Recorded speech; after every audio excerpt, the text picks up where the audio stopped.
শুভ সকাল বন্ধুরা। আজকে হচ্ছে বৃহস্পতিবারের পূর্ণিমা। পূর্ণিমাটা এখন লাগবে 8:30। কালকে একজন বলেছে, এক বন্ধু, আমি কালকে পূর্ণিমাটা সঠিক টাইমটা জানি না, একজন বলেছে আমাকে দিদিভাই 8:30 লাগে। বৃহস্পতিবারের পূর্ণিমা রয়েছে। আর মা লক্ষ্মীর ঝাঁপিগুলো অনেকদিন চেঞ্জ করা হয় না।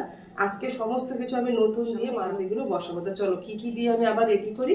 আর এইগুলো সমস্ত কিছু কিন্তু আমি নতুন করেই দেবো, যে করি যা যা আছে এর মধ্যে। চাল দিয়ে বসলাম মা লক্ষ্মীর ঝাঁপিগুলো সুন্দর করে রেডি করতে, সব কিছু চেঞ্জ করে।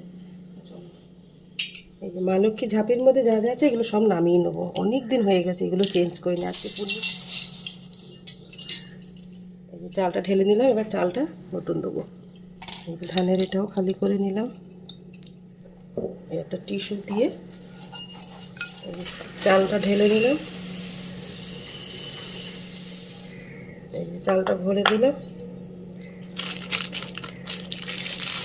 পদ্ম বীজ আর কড়িগুলো আমি একটু গঙ্গার জলে ধুয়ে নিয়েছি।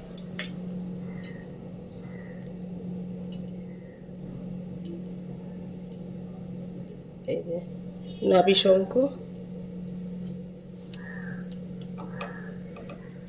এই যে কাঁচা টাকার কয়েন,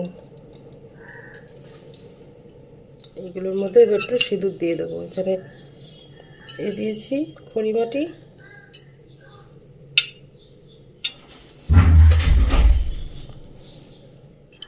মা লক্ষ্মী ঝাঁপিগুলো কিন্তু আবার দুটোই একদম সুন্দর করে দেখো রেডি করে নিয়েছি। কড়ি, নাভি শঙ্খ, পদ্ম বীজ সমস্ত কিছু এর মধ্যে দেওয়া আছে, কাঁচা টাকার কয়েন।